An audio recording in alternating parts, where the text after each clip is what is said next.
Hallelujah. स्वागत है आप सबका मेरी भविष्यवाणियों की पुस्तक में। तो आइए हम आज के पवित्र वचन को पढ़ेंगे जो कि परमेश्वर के दास प्रेरित अंकुर यूसुफ नरुला जी के द्वारा लिखा गया है। वफादारी जीवन का मुकुट लाएगी।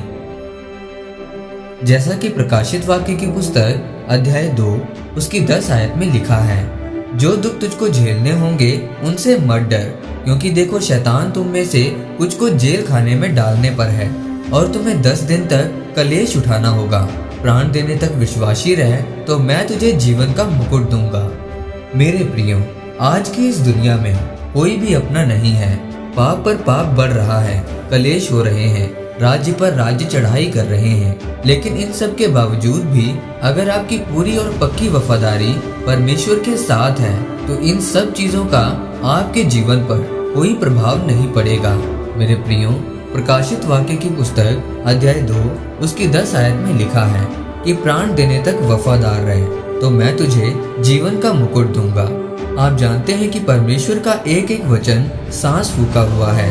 आज आपकी वफादारी परमेश्वर के साथ ऐसी होनी चाहिए जैसी प्रभु यीशु मसीह की पिता परमेश्वर के साथ थी। उन्होंने परमेश्वर के साथ अपनी गहरी और पक्की वफादारी को बनाए रखा। जब हम बाइबल में पढ़ते हैं तो लिखा है कि गतसमनी बाग से कलवरी का रास्ता कुछ मीलों का था और अत्यंत दुखों से भरा हुआ था, लेकिन प्रभु यीशु मसीह ने उन दुखों को मेरे और आपके लिए सहा। प्रभु यीशु मसीह ने उन दुखों को इस हद तक सहा कि उनका पसीना तक लहू हुआ जाता था। उनकी सुंदरता मनुष्यों की जैसी न रही। उन्होंने कोड़े खाए, मारे गए और प्राण देने तक पिता परमेश्वर के साथ वफादार रहे। उसी तरह आज वैसी ही वफादारी की अपेक्षा परमेश्वर हमसे भी करते हैं। आज लोग खुलकर परमेश्वर के बारे में प्रचार नहीं करते। अगर प्रचार करते हैं तो डरते भी हैं कि कहीं कोई हमारा विरोध न कर दे। प्रार्थना का उत्तर ना आए तो कुड़कुड़ाने लग जाते हैं। परमेश्वर से ज्यादा रिश्तेदारों के समारोह पर जाते हैं कि कहीं वो नाराज ना हो जाएं। क्या ऐसा करके आप परमेश्वर के साथ वफादार हैं? नहीं।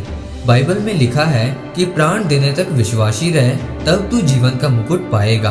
प्रभु यीशु मसीह प्राण देने तक वफादार रहे और परमेश्वर ने उन्हें वो जीवन का मुकुट पहनाया। प्रभु यीशु मसीह प्राण देने तक वफादार रहे और परमेश्वर ने उन्हें वो जीवन का मुकुट पहनाया और आज वो स्वर्ग में पिता की दाहिनी ओर हैं।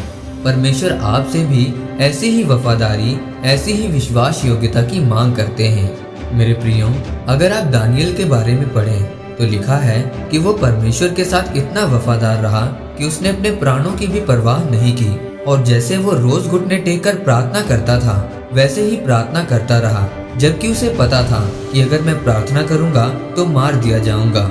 लेकिन उसने परमेश्वर के साथ अपनी वफादारी को नहीं छोड़ा और फिर परमेश्वर ने उसको ऊंचा किया।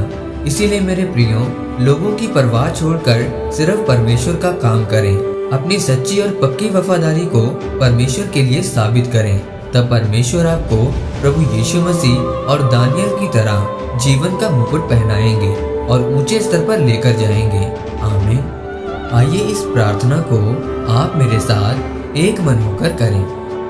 सर्वशक्तिमान परमेश्वर, मैं इस वचन के लिए आपका धन्यवाद करता हूँ। परमेश्वर, मैं प्रार्थना करता हूँ कि अपना अनुग्रह मुझ पर करें ताकि मैं दानियल की तरह प्राण देने तक आपके साथ वफादार रह सकूं और आपकी मर्जी को पूरी कर सकूं।